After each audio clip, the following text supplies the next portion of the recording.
안녕하세요. 버들립새입니다.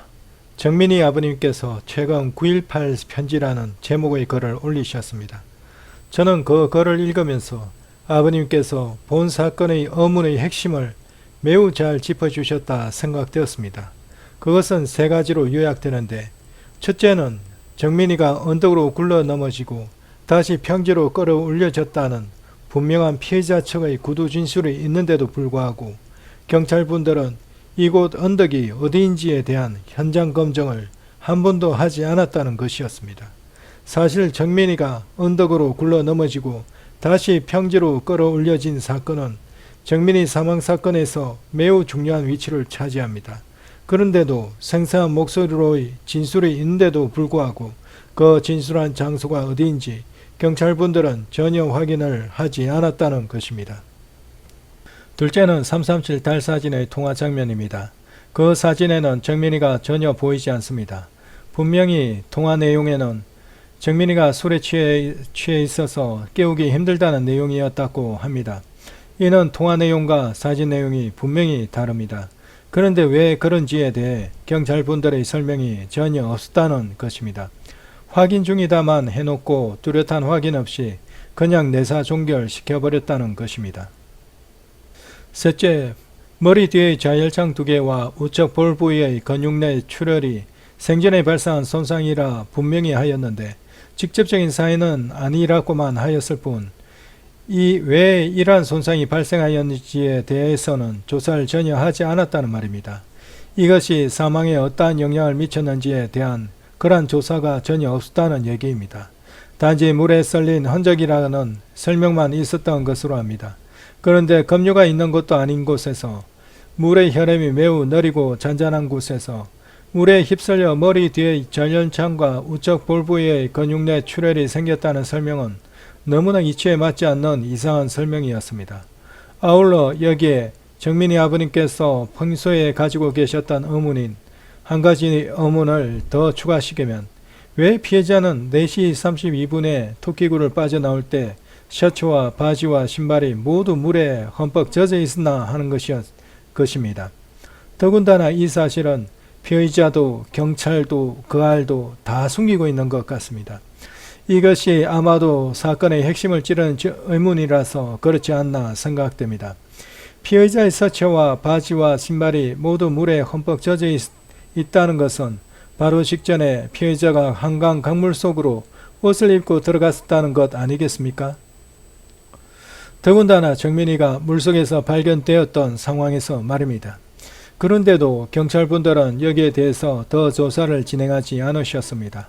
단지 택시 기사의 말에 따르면 운행 종료 후 차를 내부 세차할 때 보니 차 시트가 젖어 있지 않았더라는 말만 있었습니다. 사건은 새벽 4시 30분경 발생했는데 운행 종료 후 내부 세차를 하려면 이미 많은 시간이 흐르지 않았겠습니까? 시트의 물기란 시간이 얼마 지나지 않아 없어지는 것 아닙니까? 더군다나 피의자가 비록 셔츠와 바지와 신발은 젖었으나 과점은 한강 물속에 들어갈 때 밖에 벗어놓고 들어갔다면 과점은 전혀 젖지 않은 상태였을 터이고, 그 적지 않은 과점을 젖은 옷 위에 입고 있었다면 시트에 물기가 많이 묻지 않았으리라는 것 당연한 것 아닙니까? 더군다나 물에서 나온 지 시간이 조금 흘렀으리라 보이기 때문에 옷의 물기 역시 반쯤 마른 상태였을 것으로 보이고요. 그런데 이러한 이상한 점들이 눈에 콕콕 집히는데도 불구하고 전혀 조사를 진행하지 않으셨습니다. 그냥 범죄의 아무런 혐의를 찾지 못하였다고만 하고 내사 종결하였습니다. 이러니 국민들이 경찰분들의 사건을 처리하는 모습을 보다가 그만 분통이 터지는 것입니다. 다들 나와 내 가족도 저렇게 당하면 어떻게 하나 하는 걱정이 몰려드는 것입니다. 사실 저 역시 그러한 걱정과 염려로 인하여 이 사건에 뛰어드는 것입니다. 제2의 정민이 사건이 우리 국민과 우리 자녀들에게 다시 일어나게 해서는 안 된다는 안타까움과 간절함이 앞섰기 때문입니다. 이러한 국민들의 불신과 분노의 폭발은 선량한 국민들에게 잘못이 있는 것이 아닙니다. 이것은 전적으로 사건을 대하는 경찰분들의 잘못이라 생각됩니다. 어떨 때는 이런 생각도 해봅니다. 경찰분들이 2개월 동안 열심히 사건을 조사하다가 2개월 안에 사건이 풀리면 풀리는 대로 처리하고 풀리지 않으면 풀리지 않는 대로 사건을 덮고 종결시켜버리는 것이 아닌가 하는 생각도 듭니다. 다른 사건도 많으니까요. 아마도 그러한 방법은 경찰분들이 경찰이라는 거대 조직을 운영하기에는 그 편리성 때문에 매우 좋은 방법이라 생각됩니다. 대신 경찰 조직의 편리성을 위해 국민들은 철저히 희생당하는 것이라 하는 생각이 솔직히 듭니다. 그런데 경찰이라는 제도는 국민들의 안전과 평안을 위해 만들어진 것 아닌가요? 그것도 국민의 세금으로 말입니다. 제가 잘못 알고 오해한 부분이 있다면 용서하시기 바랍니다. 앞의 4가지 의무는 사실 본 사건의 핵심 사항입니다. 풀어야 할 핵심 과제이지요. 그런데 그 핵심 과제를 그대로 놓아두고 경찰분들은 사건을 그냥 종결시켜 버렸습니다. 비록 정민희 아버님께서 피해자를 폭행치사, 유기치사로 고소를 하여 사건이 겨우 이어지게 해놓았으나 경찰의 움직임은 전혀 없는 것으로 생각됩니다. 아마도 경찰분들의 평소 주장과 같이 범죄의 혐의가 발견되지 않았다는 입장 때문이라고 생각합니다. 그런데 이러한 경찰분들의 주장은 틀렸습니다. 공무원분들이 잘못된 주장을 이렇게 계속 유지하는 것이 법적으로 옳은지 모르겠습니다. 저는 경찰분들을 욕할 생각은 별로 없습니다. 경찰분들도 바쁘셔서 이러한 일이 생겼다 생각하니까요. 단지 국민의 한 사람으로서 보다 나은 개선을 위해 민원을 제기하는 것이죠. 그런데 제가 지금까지 주어진 자료들과 CCTV 영상을 면밀히 분석해 보았을 때 사건은 명확하게 드러납니다. 이미 사건의 전체 시나리오는 거의 다 나왔습니다. 아버님께서 궁금해하시던 언덕이란 Y나무 왼편 기슭을 말합니다. 이곳은 경사가 다소 완만하고 비교적 넓습니다. 피해자 부친께서 설명하셨듯이 그곳에는 풀이 무성히 우거져 있는 곳이라서 정민이가 굴러 넘어져도 정민이 몸이 무성한 풀에 의해 걸쳐지게 되므로 언덕 뒤의 절벽 넘어 강가 바위 쪽으로 떨어지지 않게 되는 것입니다. 물론 강하고 빠르게 구르면 언덕 뒤 절벽 넘어 강가 바위 쪽으로 떨어지겠죠. 그러나 의식을 잃고 균형을 잃어 주저앉은 상태에서 그대로 강기슭 언덕으로 굴렀다면 그렇게 강하게 구른 것은 아니므로 충분히 무성한 풀에 의해 강가 바위가 있는 위험한 곳으로 추락하여 떨어지지 아니하고 걸쳐졌으리라 충분히 생각이 되는 것입니다. 반면 Y나무 오른쪽 강빌탈은 사람들이 하도 오르락 내리락 하다 보니 아예 길이 나 있는 곳이라 맨들맨들합니다. 정민이가 Y나무 오른쪽 강빌탈로 떨어졌다면 중간에 멈춰 서지 않고 걸쳐지는 것이 없이 그대로 강가 바위 있는 곳으로 굴러떨어져 몸이 다치게 됩니다.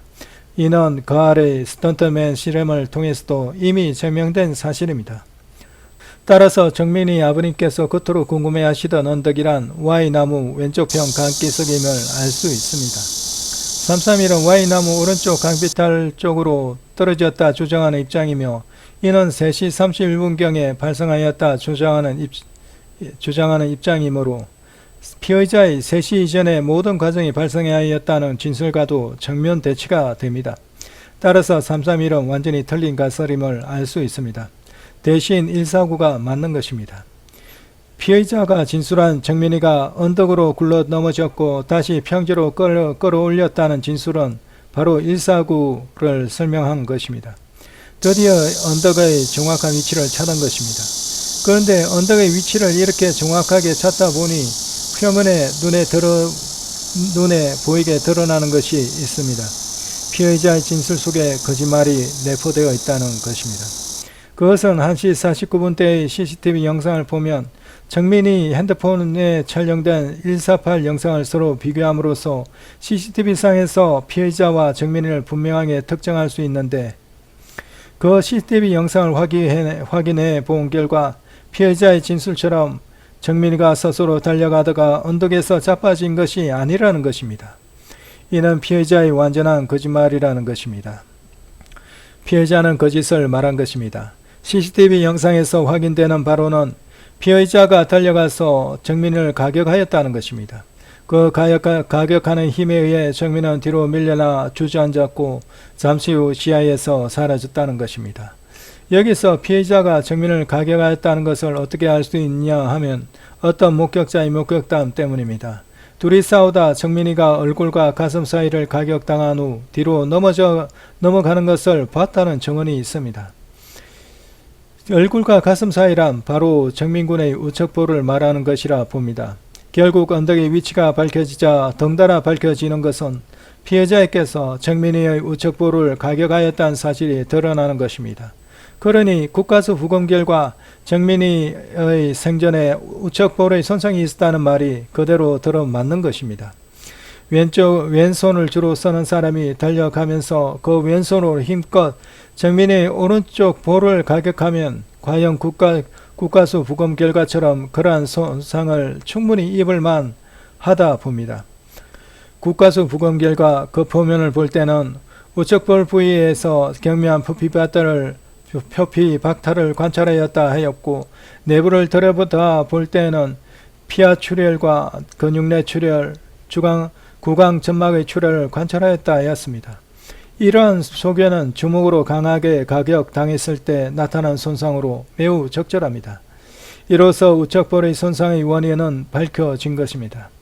정민이 아버님께서 피의자를 폭행치사로 고소하셨다 하는데 폭행치사라는 의미가 완전히 살아나 버리게 되는 것입니다. 그런데 피의자의 진술을 유심히 살펴보면서 새롭게 깨닫게 되는 것이 있었습니다. 정민이를 열심히 깨우려는 기억은 있다 하면서 피가 나서 지혈하였다는 기억은 없다는 것입니다. 지혈 얘기가 일체 나오지 않고 있다는 것입니다. 저는 이러한 피의자의 진술 부분은 참이라 봅니다. 이때는 정민이 뒷머리가 찢어지지 않았다는 것을 알 수 있습니다.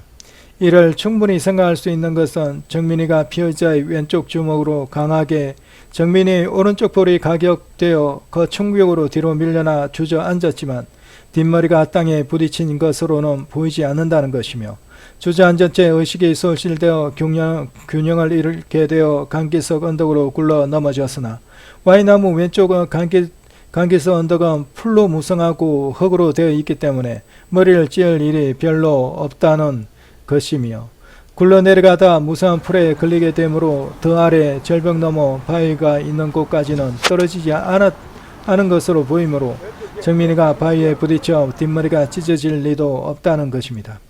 결국 뒷머리 찢어져 출혈되는 일은 이때 발생한 일이 아님을 알 수가 있고, 그러므로 열심히 깨우려 하였다는 얘기만 있지 피가 나서 지혈하려 하였다는 얘기는 일체 나오지 않고 있다는 것입니다. 따라서 뒷머리가 깊이 찢어져 과다 출혈되는 일은 이때는 일어나지 않았음을 알 수 있다는 것입니다. 그러나 정민이는 언덕에 굴러질 때부터 이미 의식을 잃은 상태인 것으로 보이는 것입니다.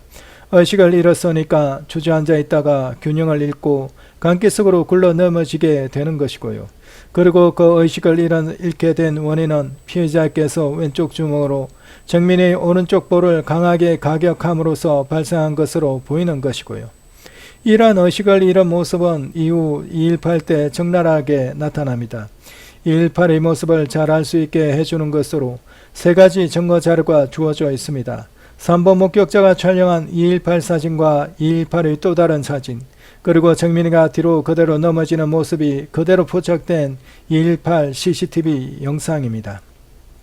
더구나 2.18 사진을 보면 정민이가 신발을 신고 있지 않은 채 쓰러져 있는 것을 확인할 수 있습니다. 신발을 벗고 있었던 것으로 확인되는 시점은 정민이 핸드폰에 촬영된 148 영상에서 확인할 수 있습니다. 이때부터 정민이는 신발을 벗고 돗자리 위에 서 있었던 것이 확인되는 것이고, 그렇게 신발을 벗고 서 있는 상태에서 149 사건이 발생한 것이죠. 그러니 신발을 벗고 있는 상태에서 피의자에 의해 우측볼의 가격을 당하였고, 뒤로 밀려나 주저앉았고 의식을 잃게 되자 균형을 잃고 강기석 언덕으로 굴러 넘어진 것이 되어버린 것이죠. 그러니 언제 다시 신발을 신을 시간이 있었겠어요? 신발을 다시 신을 시간이 없었던 것이죠. 정민이가 이같이 의식을 완전히 잃고 쓰러진 것이 아니라 3.3일을 주장하시는 분들의 말씀과 같이 단지 술에 취해 잠들어 있는 상태라고 한다면 중간에 일어나서 움직일 때 분명히 신발을 신었을 거라 봅니다. 그런데 한강 물속에서 정민이가 발견될 때 신발을 신지 않고 있는 모습을 확인할 수 있었습니다. 그것은 중간에 정민이가 깨어 일어난 일이 없음을 단적으로 설명해 주는 것이죠. 그러므로 331을 주장하시는 분들의 주장과 같이 정민이는 단지 술에 취해 잠든 상태가 아니라는 것을 알 수 있는 것입니다.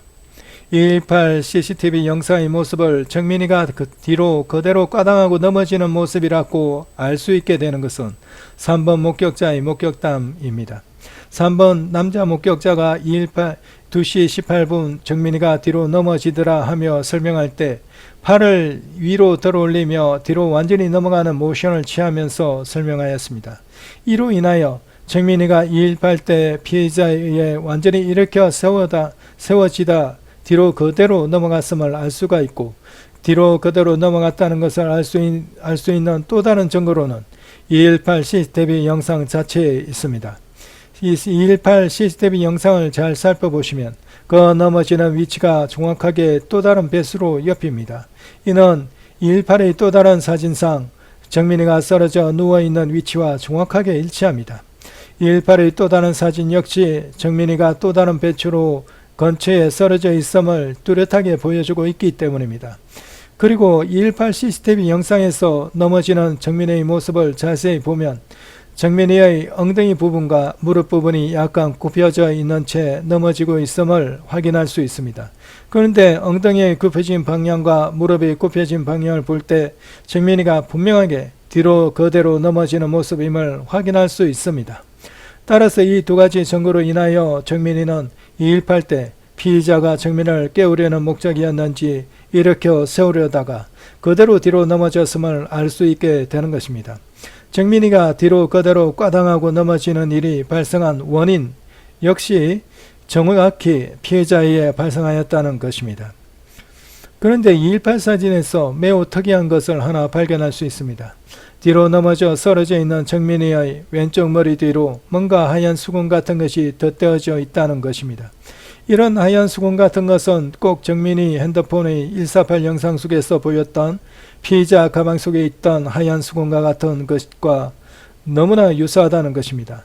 저는 정민이가 뒤로 그대로 넘어지면서 마침 그때 넘어지는 쪽에 뾰족한 돌이 있어 그 돌로 인하여 왼쪽 뒷머리의 두 군데 깊은 자열창이 발생하였고, 이 상처로부터 출혈이 많이 되자 피해자 가방 속에 있던 하얀 수건 같은 것을 엉겁결에 덧대어 주었던 것이 아닌가 생각하고 있습니다. 또 218 때 왼쪽 뒷머리 쪽에 출혈이 발생했다는 것을 알 수 있게 하는 또 다른 증거로는 이 2번 목격자가 3시경 옆으로 누워있는 정민이의 등 부위를 보니 젖은 모습이더라는 진술과 312 그 아래 목격자 역시 정민이의 왼쪽 등이 진회석으로 젖어 있었다는 진술이 있었기 때문입니다. 저는 2번 목격자와 그 아래 312 목격자가 혹시 같은 분이 아니신가 하는 생각도 가져봅니다. 피는 밝은빛 아래서는 진붉은색으로 보이지만 어두운 곳에서는 진회색으로 보일 것으로 생각됩니다. 이와 같이 2번 목격자와 그 아래 312 목격자의 진술을 통해 정민이가 218 때 뒤로 그대로 넘어지면서 뒷머리를 마침 그곳에 있었던 날카로운 돌에 부딪혀 그대로 찢겨지면서 과다 출혈이 발생한 것으로 생각하고 있습니다. 정민이의 찢겨진 위치는 뒷머리를 지나가는 약간 큰 동맥이 있고 그것이 돌에 부딪히면서 그대로 잘렸을 것이라 생각됩니다. 그럴 경우 피는 그 상처를 통해서 펌핑하듯 흘러나오게 됩니다. 그러면 충분히 정민이의 왼쪽 등을 적실만 하다 생각됩니다. 지혈이 안 되었다는 것이죠. 모세혈관이 손상되어 상처에서 섬에 나오듯 나온 것이라면 조금 피가 나오다 아마 지혈이 되었었겠죠. 그러나 세시경 보니 왼쪽 등을 흠뻑 적실 정도였다 하였습니다. 그것은 동맥이 잘려 피가 펌퍼질 하듯 솟아나왔다는 것입니다. 문제는 정민의 일한 모습, 즉 의식은 완전 소실되어 있고 뒷머리는 깊게 찢겨져 피가 철철 흘러나오고 있을 때 과연 피해자는 무슨 조치를 하였냐 하는 것입니다. 제게 파악되는 바로는 단지 뒷머리 쪽에 피가 흘러나오니까 흰 수건 같은 것을 엉성하게 덧대어 놓은 것 외에는 다른 조치를 하지 않았던 것으로 보인다는 것입니다. 만약 이때 바로 적절한 지혈을 하였다면 이번 목격자나 3일 후에 그 아래 목격자의 진술처럼 왼쪽 등이 피로 흠뻑 젖는 일은 발생하지 않게 되니까요. 결국 3시경에 이들 목격자들이 왼쪽 등이 진해석으로 젖은 것을 보았다는 증언을 하게 된 것은 피해자가 제대로 된 지혈을 하지 않았다는 것을 말해줍니다. 옷을 찢든지 수건을 펼쳐서 피 흘려 나오는 뒷머리를 압박하고 머리를 뚫뚫 말아 지혈시키면 과다출혈이라는 위험성은 막을 수 있는데 그 행위를 하지 않은 것으로 보입니다. 2시 18분부터 3시경까지 그대로 출혈되었다는 것 아니겠어요? 지혈을 위한 특별한 응급처치가 없었으므로 3시 이후 사망 때까지 계속 출혈되었던 것으로 보입니다. 피해자는 응급적으로 지혈을 하고 급히 119를 불러 응급실로 이송을 하였어야 합니다. 그렇지만 피해자께서는 무슨 생각을 하셨는지 모르나 그렇지 않았던 것으로 보입니다. 제가 알기론 피해자께서는 출혈 시 응급처치를 할 수 있는 충분한 지식을 이미 습득하고 계셨으리라 봅니다. 그러나 그러지를 않았던 것으로 생각됩니다. 이는 완전한 구조 의무 불이행이지요. 대신 3명의 일행으로 하여금 의식을 완전히 소실한 채 피를 흘리고 있는 정민을 3시 25분경 중앙테크 왼쪽 옆 나무숲으로 이동시켜 숨긴 것이 CCTV로 정확하게 확인됩니다. 만약 이것이 사실이라면 이때부터 피해자와 3명의 일행께서는 큰일을 저지르신 것이 됩니다. 119를 불러 응급실로 급히 이송해야 하는 사람을 응급실로 이송하여 생명을 살리는 생각을 하지 않고 테크 옆 나무숲으로 이동시켜 사람이 눈으로부터 피하게끔 하였다는 것입니다. 이는 한강 물속으로 던져내겠다는 계획이 이때부터 이미 세워진 것이 아닌가 하는 의심을 강하게 품게 만들어 버립니다. 이는 매우 안타까운 일입니다. 그렇게 테크 옆 나무숲 속으로 정민이를 이동시켜 사람들이 보지 못하게 숨겨버리니 당연히 337 달 사진에 정민이가 보이지 않을 수밖에 없는 것입니다. 그런데 피의자는 3시 37분경 Y나무 밑에서 부친과 전화통화를 할 때 피의자께서는 정민이가 술에 취해 깨우기 힘들다 하였습니다. 그러면 피의자는 통화 당시 정민이가 어디에 있는지 알고 있다는 얘기가 됩니다. 즉 피의자는 정민이가 일행 2명에 의해 중앙테크 옆 나무 숲속으로 숨겨져 있음을 이미 알고 있다는 얘기가 됩니다. 그러면 피의자는 일행 3명과 모의를 함께 한 것이고 일행 2명에 의해 정민을 중앙테크 옆 나무 숲속으로 이동시키게끔 한 장본인이 되어버리는 것이며 그 중심에 서 있음을 분명하게 증명하는 꼴이 되어버리는 것이라는 것입니다. 이후 4시 23분경 3명의 일행에 의해서 1명은 앞에서 망을 보며 가며 2명은 정민을 양옆에서 붙들고 수상택시 승강장 쪽으로 이동시킨 후 수상택시 승강장 근처 하수구 아래쪽 부근에서 한강 강물 속으로 던져 넣은 것으로 추정된다는 것입니다.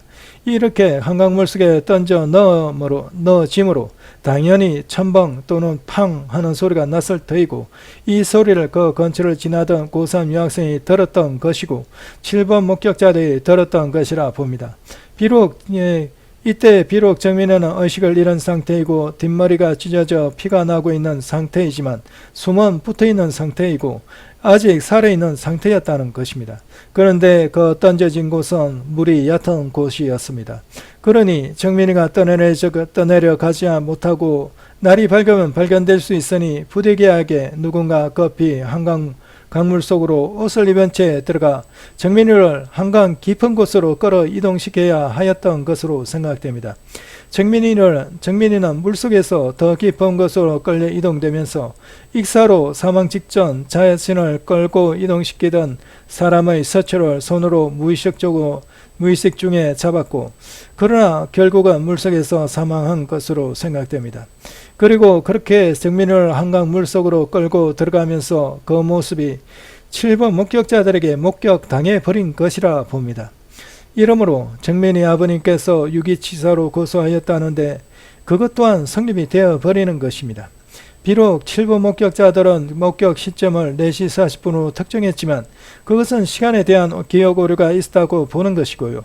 그런데 정민의 아버님께서도 강력하게 의심하고 계셨던 부분이지만 왜 피해자께서 4시 32분 토끼굴을 빠져나올 때 온몸이 물에 흠뻑 젖은 모습이 되었는가 하는 것입니다. 이는 의심살 수밖에 없는 모습이라 생각됩니다. 저는 피해자께서 그런 험악한 일은 하지 않았다고 생각합니다. 이는 명확한 해명이 필요한 일입니다.